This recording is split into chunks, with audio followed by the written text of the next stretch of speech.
Hello दोस्तों, मैं आपका दोस्त संजय राज पुरोहित। आज हम बात करेंगे पॉवर्टी की। हमने लास्ट वीडियो में एम्प्लॉयमेंट अनएम्प्लॉयमेंट के बारे में सब कुछ कंप्लीटली जान लिया। आज हम बात करेंगे completely over the poverty. Poverty के बारे में बात करने से पहले मैं आपको बता देता हूं कि हमारी ये सीरीज है वो इकोनॉमिक कॉन्सेप्ट क्लियरेंस सीरीज है, जिसमें हम इकोनॉमी से रिलेटेड एकदम सबसे ग्रास रूट लेवल पे जो कॉन्सेप्ट है उसको ले जाते हैं और उसको समझने की कोशिश करते हैं, जिससे कि आपको कंप्लीट इकोनॉमी समझ में आ जाए। ओके, ये आपका major portion of the economy prelims as well as mains for the UPSC preparation में यूजफुल है। और मेरी आपसे रिक्वेस्ट रहेगी कि प्लीज आप मेरा चैनल शेयर करिए, सब्सक्राइब करिए और अपने दोस्तों को भी बताइए अगर आपको लगे कि ये बहुत हेल्पफुल है।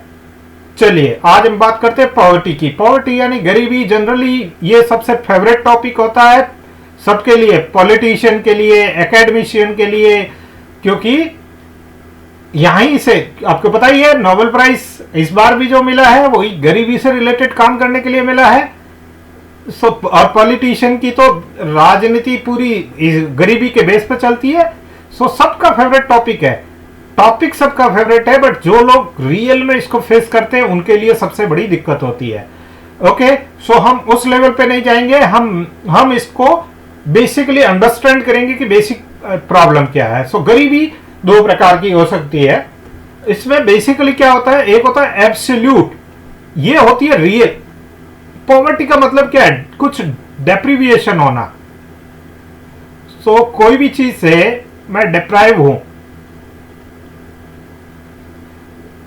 तो उसको पॉवर्टी कहते हैं। अब अगर मैं एकेडमिक डिस्कशन के लिए कहूं तो पॉवर्टी एक ही तरह की नहीं होती है, ये सोशियोलॉजी में भी अब वो काफी डिटेल में पढ़ा जाता है। तो पॉवर्टी सिर्फ इनकम की नहीं होती है, पॉवर्टी इंटेलेक्चुअल पॉवर्टी हो सकती है, आपकी कल्चरल पॉवर्टी हो सकती है, आपकी मॉरल पॉवर्टी हो सकती है। इकोनॉमी में जो हम टारगेट करेंगे वो इकोनॉमिक पॉवर्टी की बात करेंगे। इकोनॉमिक पॉवर्टी मतलब बेसिकली इनकम की पॉवर्टी की बात करेंगे। एब्सोल्यूट पॉवर्टी जिसमें क्या होता है कि आपके पास minimum lack of some basic minimum requirement. आप बेसिक मिनिमम रिक्वायरमेंट क्या होता है आपका, फूड, क्लॉथ एंड शेल्टर। ये भी आप कंप्लीट पूरा नहीं कर पा रहे हैं, that is called the absolute poverty. Correct है। रिलेटिव पॉवर्टी कहीं भी एग्जिस्ट करती है, जैसे एक proportion of per capita income का है, उससे मेरी इनकम कम है, किसी की इनकम कम है, that is called the relative poverty. मेरा जनरली मैं कह दूं मेरे पास उतने पैसे नहीं है जितने अंबानी के पास है, मैं अंबानी के कंपैरिजन में मैं गरीब हूं। Okay, poverty can be relative. Relative poverty is acceptable but absolute poverty is the real concern. Correct है। हम मैंने पहले ही बोला था इकोनॉमी में हम डायरेक्टली बात करेंगे इनकम इनइक्वालिटी और इनकम इकोनॉमिक पॉवर्टी की। इनकम इनइक्वालिटी का मेजर क्या है, ये बहुत इंपॉर्टेंट है। मैं आपको डायरेक्ट पॉइंट पे आता हूं, ये बहुत इंपॉर्टेंट है। Lorentz curve, Lorentz curve economic inequality को मेजर करता है। देखिए आपका इकोनॉमिक्स में बहुत सारे कर्व आएंगे, Lorentz curve, Phillips curve. Economic में दो चीजें बहुत पॉपुलर है जिसके बहुत सारे टाइप होते हैं, एक होता है टैक्स, एक होता है कर्व। ये direct tax, indirect tax, GST, आपको सिन टैक्स, बहुत सारे तरह के टैक्स मिलेंगे। ये आपको बहुत सारे मिलेंगे, कर्व बहुत सारे मिलेंगे। जब भी जो भी कर्व आता है उसको रिलेट करके याद कर सकते हैं। जैसे मैं अगर कहूं कि लॉरेंज कर्व है, तो एक लॉरेंस नाम का गुंडा भी है इधर और वो गरीबों को परेशान करता है। हम कह सकते हैं कि ये गरीबी में, इनइक्वालिटी में काम आता है। आप इसको कैसे भी कनेक्ट करके लॉरेंज करके आप लॉरेंज कर्व याद रख सकते हैं। करेक्ट है। नेक्स्ट आता है, अब ये लॉरेंज कर्व कैसे डिपिक्ट कैसे किया होता है उसको आप समझ लीजिए। होता क्या है कि मैं एक एक्सिस पे, इसको वाई एक्सिस पे मैं अगर टोटल क्योंकि मेरे को टोटल और पॉपुलेशन, एक तो पॉपुलेशन है और उसकी इनकम कितनी है वो देखनी है। सो मैं यहाँ 10%, 20% से लेकर 100% तक की क्यूमुलेटिव इनकम है पॉपुलेशन की, वो वन साइड में रख देता हूँ और वन साइड में पॉपुलेशन रख देता हूँ एक्स एक्सिस पे एंड वाई एक्सिस पे। करेक्ट है? अगर 10% पॉपुलेशन के पास 10% इनकम है, 20% के पास 20% है, 30% के पास 30% है, सो अगर ऐसा होगा तो दैट मीन्स जितने परसेंट पॉपुलेशन, जितने लोग हैं उतनी उनके पास में इनकम है। अगर ये होता है तो ये परफेक्ट इक्वालिटी होती है, मतलब जितने लोग हैं उतना ही अमाउंट है। बट ये एकदम आइडियल पोजीशन है, ऐसा होता नहीं है। तो लॉरेंस कर्व हमेशा ऐसे यूजफुल होता है ना, बॉटम के 20% लोगों के पास में सिर्फ 5% इनकम है, ऐसा बोला जाता है ना। तो वहीं ये लॉरेंस कर्व ऐसे ही चीजों को आपको मेजर करने में काम आता है। सो अगर मैं ये कहूं कि नहीं 10% पॉपुलेशन के पास में सिर्फ 5% है, 20% पॉपुलेशन के पास सिर्फ 10 है, ऐसे ही 30% के पास सिर्फ 15% है, सो इनकम कम हो रही है, पॉपुलेशन बढ़ रही है बट इनकम कम हो रही है। सो ये इनइक्वालिटी का ग्राफ हो गया। सो ये लॉरेंज कर्व है। जो परफेक्ट लाइन से कहीं भी ऊपर भी हो सकता है, ये नीचे भी हो सकता है, ऐसे भी हो सकता है। ओके, छोटी पॉपुलेशन के पास में ये अपर साइड वाला हो सकता है। सो दोनों ही तरफ का।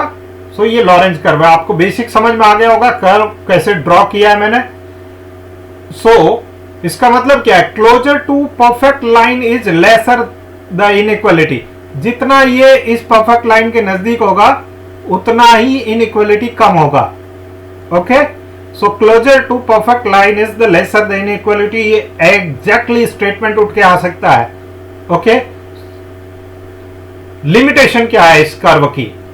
ये कर्व क्या है? सिर्फ अभी आप कोई भी चीज को ले लीजिए, सिंगल ऑब्जेक्ट के लिए है। अगर जैसे ही मल्टीपल सब्जेक्ट लेंगे, नंबर ऑफ सब्जेक्ट करेंगे, तो ये वर्क नहीं करेगा नंबर ऑफ सब्जेक्ट के लिए।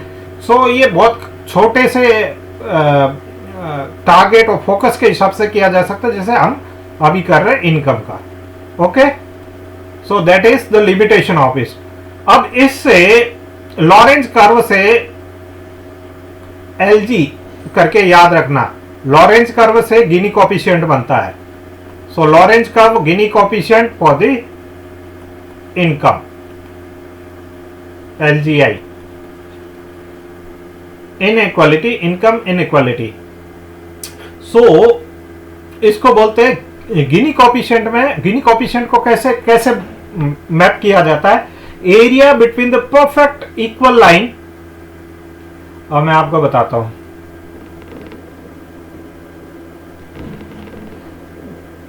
गिनी कोएफिशिएंट होता है, वो कैसे वर्क करता है?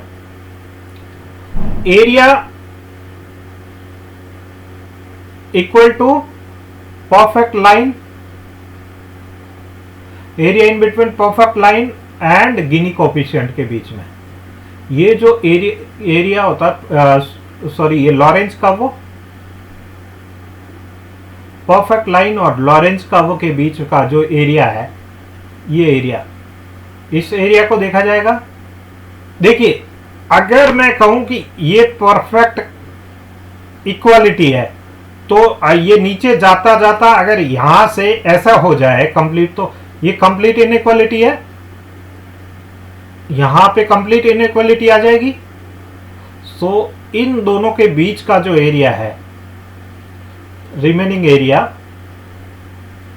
ये इस इधर का पार्ट वाला, ये तो गिनी कोएफिशिएंट का मतलब क्या है? गिनी कोएफिशिएंट कैसे करेंगे? Area between the perfect equal line and Lorenz curve के बीच का area, area of the half square which the L curve drawn. So ये पूरा अगर मैं बोलूं स्क्वायर है, तो इसका हाफ स्क्वायर में इसको जो रिमूव करके जो एरिया बचा हुआ है वो एरिया। सो गिनी कोएफिशिएंट कैसे निकाला जाता है? दोनों के बीच, पहले तो परफेक्ट लाइन के बीच का और एल कर्व के बीच का जो एरिया होता है और रिमेनिंग एरिया। ओके, तो इसका मतलब क्या है? ये एरिया अगर ज्यादा होगा, यानी कि गिनी कोएफिशिएंट मैं अगर ऐसे करूं, ये गिनी कोफिशिएंट है। हाँ, ये एरिया अगर ज्यादा होगा, ये अगर नीचे आ जाएगा, ये ज्यादा हो जाए, ये पूरा हो जाए, तो इसका मतलब है कि 1। So higher the Gini coefficient more the equality, more the inequality. कितना हो सकता है? ये 0 हो सकता है नीचे वाला, क्योंकि एरिया ही नहीं बचेगा, ये कंप्लीट ऐसे हो जाए। तो नीचे वाला अगर 0 हो जाए और ये कंप्लीट 1 हो जाए, so that is called the Gini coefficient 1 is called complete inequality. So higher the Gini coefficient, 0 अगर होगा, यानी ये 0 होगा, तो ये क्या होगा? गिनी कोफिशिएंट है वो परफेक्ट लाइन पे होगा, यानी गिनी कोफिशिएंट, ये ऊपर का एरिया 0 हो जाएगा। सो 0 the perfect equality and 1 the perfect inequality. और 0 से 1 के बीच में जितना ज्यादा 1 की तरफ होगा, इनइक्वालिटी बढ़ती जाएगी। Okay, I think I am clear for you. अगर किसी को लगे तो ये नोट्स कॉपी कर सकता है, लिख सकता है। इंडियन गिनी कोफिशिएंट, इंडिया में गिनी कोफिशिएंट कैसा है? अगर मैं बोलूं कि कंजम्पशन के बेस पे अगर मैं इनइक्वालिटी निकालूं, तो ये गिनी कोफिशिएंट है वो 0.37 है, यानी 0 से ज्यादा है, बट 1 की तरफ नहीं है, 0 की तरफ है, 0.5 से कम है। सो कंजम्पशन इन एक्सपेंडिचर है, कंजम्पशन एक्सपेंडिचर है, वहां इनइक्वालिटी थोड़ी कम है, और यानी कि ये बढ़िया है, बड़ा है। Inequality based on the land ownership, income based and land owner, income की उससे ज्यादा है, और इनइक्वालिटी है वो लैंड ओनरशिप पे और ज्यादा है। सो अगर ये क्वेश्चन पूछा जाए गिनी कोफिशिएंट इंडिया में सबसे अगर छोटा बोला जाए तो वो कौन सा होगा? कंजम्पशन के बेस पे इनइक्वालिटी सबसे कम है, उससे ज्यादा इनइक्वालिटी किस पे? इनकम बेस पे और लैंड बेस पे सबसे ज्यादा है। ये ऐसा स्टेटमेंट पूछा जा सकता है, कंजम्पशन, इनकम एंड लैंड। सो आपको याद रखना होगा। ओके, और ये नॉर्मल है, आपको भी पता है इनकम का अभी काफी हो रहा है, लैंड का इतना ज्यादा रिफॉर्म नहीं हो पाया। सो लैंड में अभी भी स्क्यूड है, कुछ लोगों के पास बहुत ज्यादा लैंड है। करेक्ट है। Thomas Piketty says the after 1980s inequality is increasing in India, क्योंकि मार्केट ओपन हुआ है। ओपन मार्केट में हमेशा पैसे वालों का, हाई कैपिटल इंटेंसिव को ज्यादा फायदा होता है। 1991 के बाद में मार्केट ओपन हुआ है, so that is the major problem. So Gini coefficient की लिमिटेशन क्या है? It can not work where there is a no valuation base, यानी कि आप इसको अगर वैल्यू में नहीं कन्वर्ट कर सकते, तो बिना वैल्यू के, यानी 0, 1 समथिंग 0.37, तो इस वैल्यू में कन्वर्ट नहीं कर सकते, then Gini coefficient is not useful. अच्छा, इनइक्वालिटी आपकी ओनली इकोनॉमी के बेसिस पे नहीं हो सकती, वैल्यू, सोशल इनइक्वालिटी का कोई वैल्यू नहीं बना सकते, रीजनल इनइक्वालिटी, जेंडर इनइक्वालिटी, सो इनकी कोई वैल्यू नहीं है। सो यहां पे गिनी कोफिशिएंट आपका वर्क नहीं करता। गिनी इंडेक्स, गिनी कोफिशिएंट है, जैसे हमने बोला था 0.37 था ना कंजम्पशन बेस पे, तो उसको 100 से मल्टीप्लाई करते हैं तो 37% होता है। So that is called 0 to 100, उसको 100 से मल्टीप्लाई कर देते हैं तो गिनी कोफिशिएंट कन्वर्ट हो जाता है गिनी इंडेक्स में। आपके लिए नॉर्मल पॉइंटर है, आपको याद रखना होगा। एब्सोल्यूट पॉवर्टी को मेजर करने के लिए एक क्रूड वे होता है poverty line. Poverty line basically क्या होता है? कंजम्पशन एक्सपेंडिचर होता है, कि आपका घर में कंजम्पशन एक्सपेंडिचर, एक बंदे के पास में 1000 रुपए है, 1000 रुपए खर्च करने की कैपेसिटी है। सो 1000 से कम है तो वो गरीब है, 1000 से ऊपर है तो 1000 रुपए एक पॉवर्टी लाइन ड्रॉ हो गई, वो अमीर है। सो यहाँ एपीएल बीपीएल वाला कॉन्सेप्ट लागू हो जाता है। सो ये एक क्रूड वे है, पॉवर्टी लाइन बना के आपको एब्सोल्यूट पॉवर्टी मापी जाती है। जो एक लाइन होती है, लाइन के ऊपर होता है वो गरीब नहीं है, पॉवर्टी लाइन के नीचे है वो गरीब है। ओके, एक होता है हेड काउंट रेशियो, ये बहुत इंपॉर्टेंट है, ये जनरली क्वेश्चंस पूछा जाता है। हेड काउंट रेशियो कहां यूज आता है? सो ये भी पॉवर्टी काउंट के लिए यूज आता है। Number of BPL house hold, एक गांव में 1000 लोग है, 1000 घर है, 1000 हाउस है, उसमें से 200 पीपल, 200 घर है वो बीपीएल में है। सो इंटू 100 ये हेड काउंट रेशियो कहलाता है. Okay, so 20% head count ratio is under the poverty.